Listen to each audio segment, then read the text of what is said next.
आज काय बनवते आई? आज बनवणार आहे वांग्याची भाजी, लाल वांग्याची भाजी।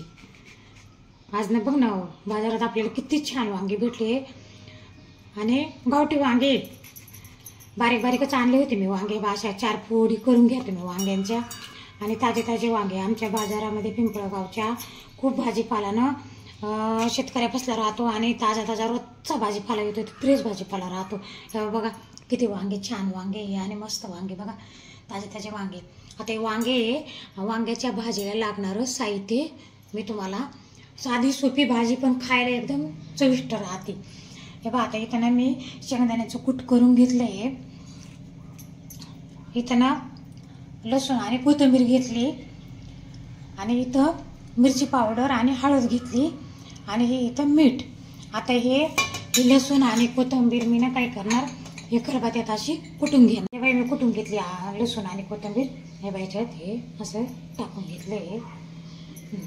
आता हे बघा ही मिरची पावडर आणि हळद घेतली होती ना मी, हे बाई याच्यात ना हे अशी मिक्स करून द्यायची आणि आता आपल्याला टाकायचे मीठ, जसं लागेल तसं तुमच्या हिशोबाने टाकायचं तिखट मीठ। हे बघा हे आपल्याला असं थोडंसं मीठ टाकायचं आणि शेंदा मीठच वापरायचा बरं का, शेंदा मीठ आयुर्वेदिक आहे, हानिकारक नाही।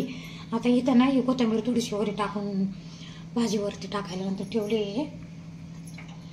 आता हे असं आपल्याला थोडंसं पाणी टाकायचं आणि हे छान असं कालून घ्यायचं।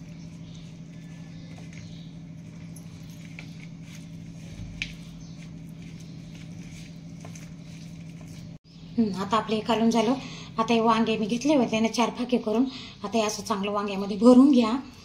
हे भरून झालं का आता इकडं ना मी ना भरून झालं का हे सगळं भरून घेतलं ना, असं छान मस्त भरून घ्या असं वांग्यांमध्ये, असं हे असं वांग्यामध्ये झालं। आता इकडं ना मी कढई ठेवली गरम करायला, तेल पण टाकले त्याच्यामध्ये, तेल गरम, मी जास्त तेल नाही टाकत भाज्यांना, 2 पळ्या टाकले। तुमच्या घरात जसं असेल तसं तुम्ही वापरू शकता, पण जास्त तेल टाकायचं नका करायचं आपल्याला, हे करायचं छान घालून द्या।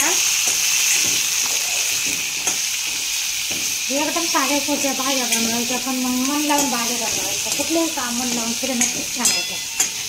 मला स्वयंपाकाची खूप आवड आहे, माझ्या स्वयंपाकाला ना सगळे म्हणतात खूप छान। आता जवळचे शेजारी पाजारी राहतात ना, त्यांना कधी भाजी वगैरे जर दिली ना तर ते म्हणतात तुमच्या भाज्या खूप छान राहतात, आम्हाला सांगत। आता इकडं ना मी ना गरम पाणी करून घेतलेलं आहे आणि गरम पाणी करूनच घ्यायचं भाज्यांना, कुठली भाजी असं गरम पाणी करून घ्यायचं, कारण गरम पाण्यानं ना भाज्याची चव राहते, चव येते भाज्यांना। गार पाणी ओतलं का त्याची चव पूर्ण चव निघून जाते, तेल पण निघून जातं। ते मसाला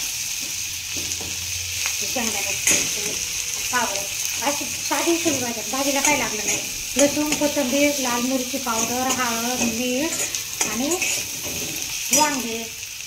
आता आपल्याला टाकायचे पाणी,